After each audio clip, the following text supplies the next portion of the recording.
Bienvenue à notre émission, votre émission, affranchie par la vérité. C'est professeur et serviteur de Christ, Deo Benguea Machozi. Je vous souhaite la bienvenue et nous poursuivons avec notre série sur l'Église. Que le Seigneur Jésus vous bénisse et vous multiplie sa grâce. Aujourd'hui, nous allons considérer le sacerdoce du chrétien, le sacerdoce du croyant.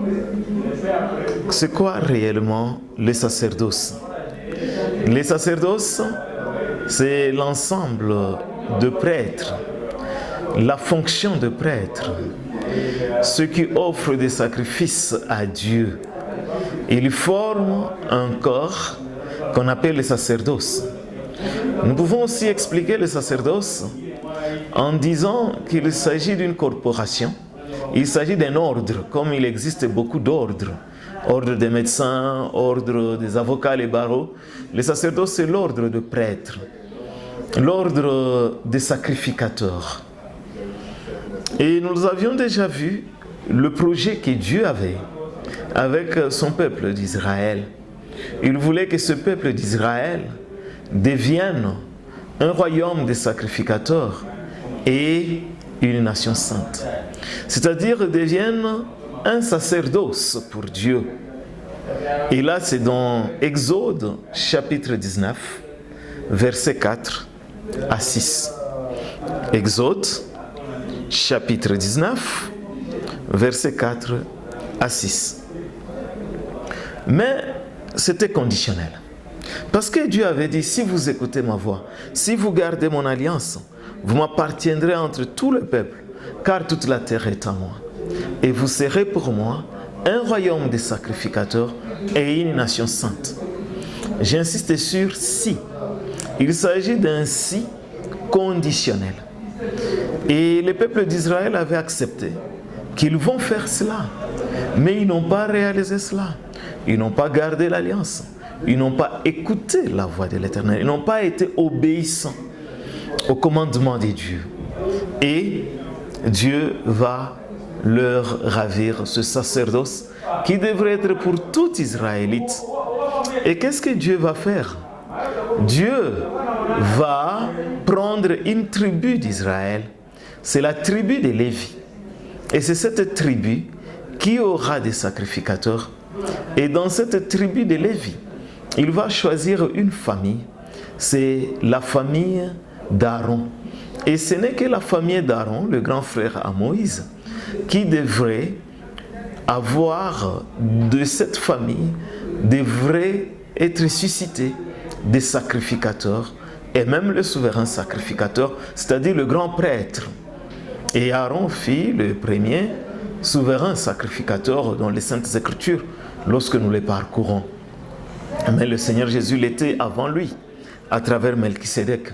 Mais par rapport à l'histoire sur la terre, c'était lui. Et comme on l'avait vu, aussi on avait relevé dans Osée, chapitre 4, verset 6, dans Osée, chapitre 4, verset 6, je voudrais lire, si vous aussi, vous pouvez ouvrir vos Bibles et faire la lecture avec moi, Osée, chapitre 4 et le verset 6. Il est ainsi écrit dans ma version.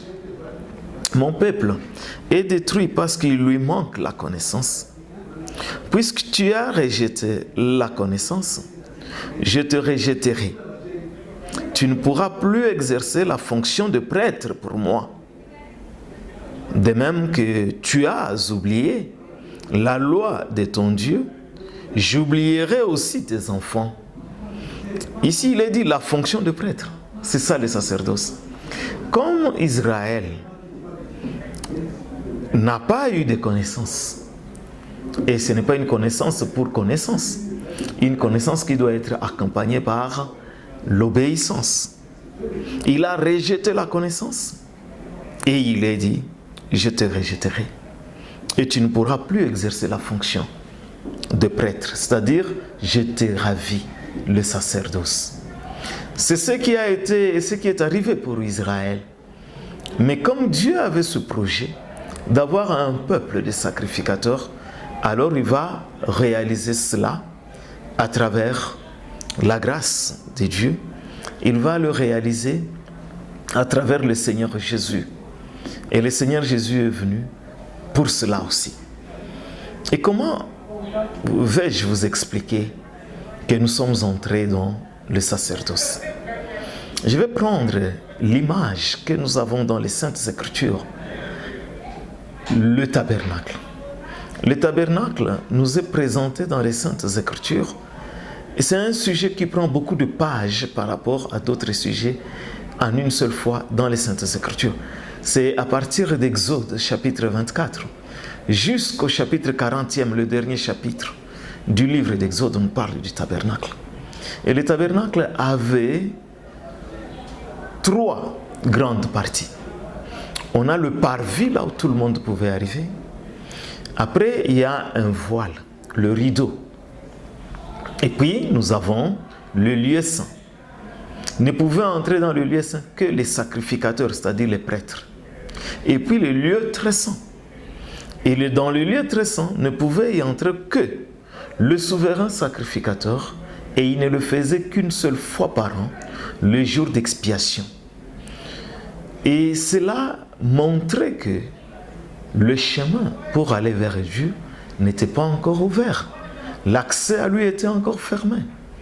Mais juste une petite brèche d'entrer dans le sanctuaire une fois par an et une seule personne, le souverain sacrificateur.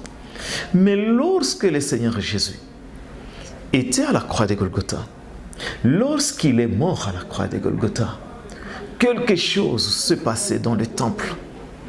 Qu'est-ce qui s'est déroulé dans le temple? Le voile du temple s'est déchiré en deux, de haut en bas.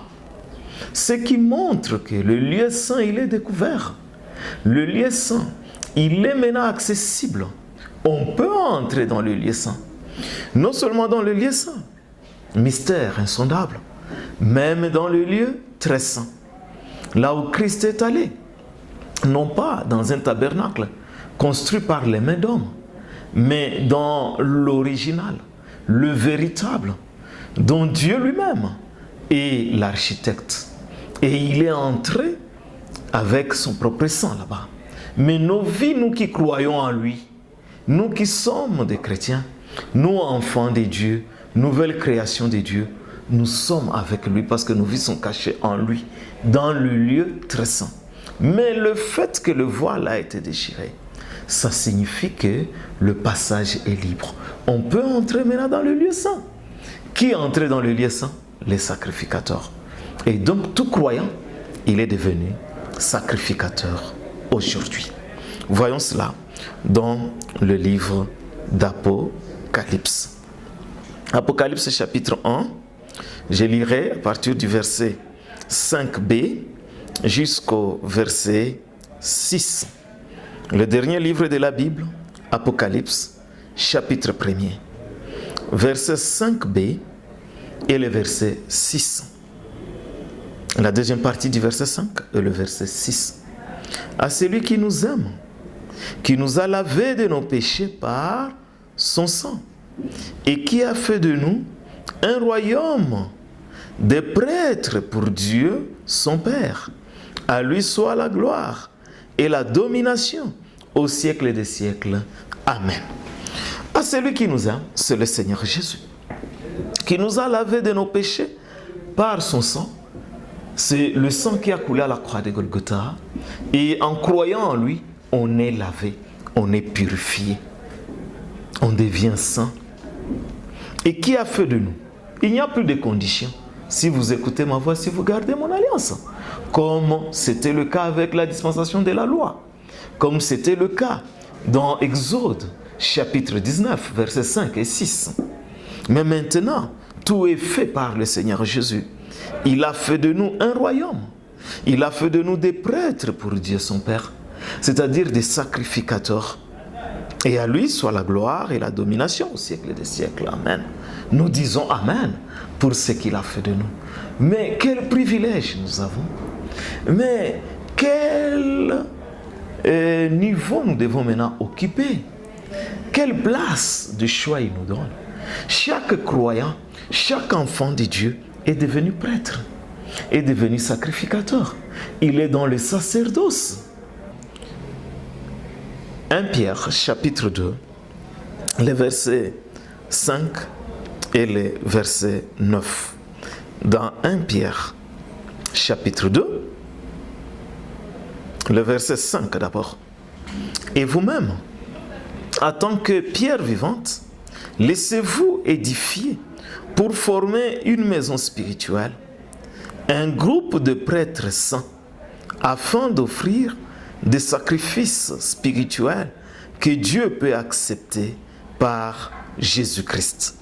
Et au verset 9, vous, au contraire, vous êtes un peuple choisi, des prêtres royaux, une nation sainte, un peuple racheté, afin de proclamer les louanges de celui qui vous a appelé des ténèbres à sa merveilleuse lumière.